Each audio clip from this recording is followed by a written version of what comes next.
about 3 or 4 in the afternoon. I had spent hours. It was all gone. But I thought, I'm going to be good. I'm not going to get mad. I'm not going to get frustrated. I went home. I went back to my dorm, got a few hours of sleep. Then I decided to go back. And I'm going to do it all over again. And I typed the paper all over again. And by the time it ended, it was 2 o'clock in the morning. And I took the disc and I did the same thing, got ready to print it out, and the whole thing erased again. Now I'm thinking, here I am trying to do right, and all I'm doing is getting wrong. And previously that week, I found out my grandmother had gotten sick. And she was, like I said, she's a praying woman, but she was talking out of her mind. She was kind of, they thought she may have been getting Alzheimer's. So I was worried about that. And then I had a friend that I knew that died. So all these things were going on with me. It seems like I'm trying to get back to God, but everything that I'm trying to do is causing trouble. So I began to think in my mind, and it began to come to me, maybe God's not real. Come on. So after all this, I decided I'm going to go to sleep. I'll deal with this in the morning. It's already 2 o'clock in the morning. So I got back to my room probably about 2:30, and I got ready to go in. I always left the door unlocked because the people that we were with, we were in a special group. We were all friends, and I could trust everybody. But when I got back to the room, the door was locked. I don't know how the door got locked. I don't know what happened, but the door was locked. I banged and banged and banged on the door. Nobody opened the door. So here I am, 2:30 in the morning, and I don't have a place to sleep. So I decided to go into the room where we played cards, which was just a few steps away. And I sat down. Oh, let me do it so you can see. I sat down like this. And I'm just thinking, then I stood up, and I don't know where this came. I said, God, if you're real, you got to show me something, because I don't think I want to believe in you anymore. Come on, now, come on. If this was the edge, I was this far from saying, God, you're not real. Come on. I was getting ready to step over all the way off into it. Come on. I was getting ready to step all the way off into drugs, all the way off into the sex scene. Come on. Because I'm thinking, God, you're not doing anything for me. Come on. Remember the Janet Jackson song, What Have You Done For Me Lately? That's what I was thinking about God. But it never dawned on me, what had I done for God? Oh, come on, brother. We want to talk of what's God doing for me, but what have you done for God? Come on. But it didn't dawn on me.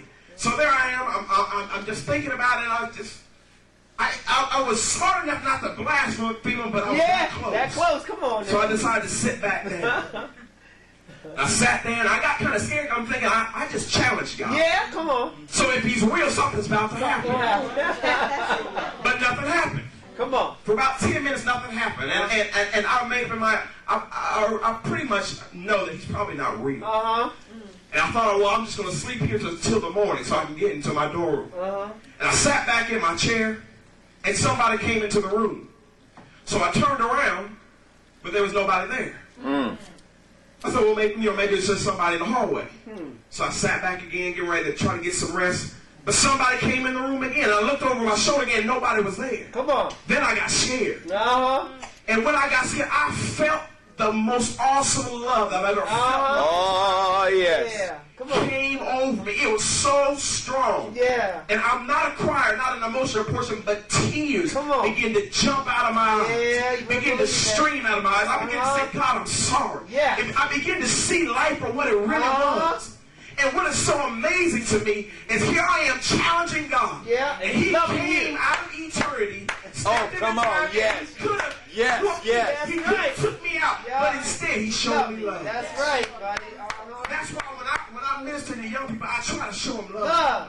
Because I don't know what the devil's trying to do with them, so I try to show them love. Yes. So anyway, the love of God came over me in such a tremendous way. Yeah.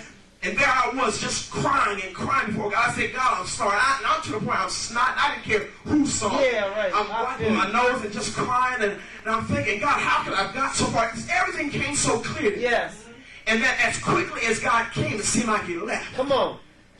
And I sat there and I was like, well, come on. I know he's real now, so but I don't know what to do next. So I just kind of sat back in my chair, just trying to take it all in. And I looked up, and I'm sitting in a dark room. I was on the second. It was a 3-story building. I was on the second floor. Yeah. So there was no light except for a little tiny shadow that was cast from the street light down on the street. So it's a dark room, and as I looked up, I seen a light. And the light was about as big as on a lighter. It was about that big, and I seen it, and it hit the wall.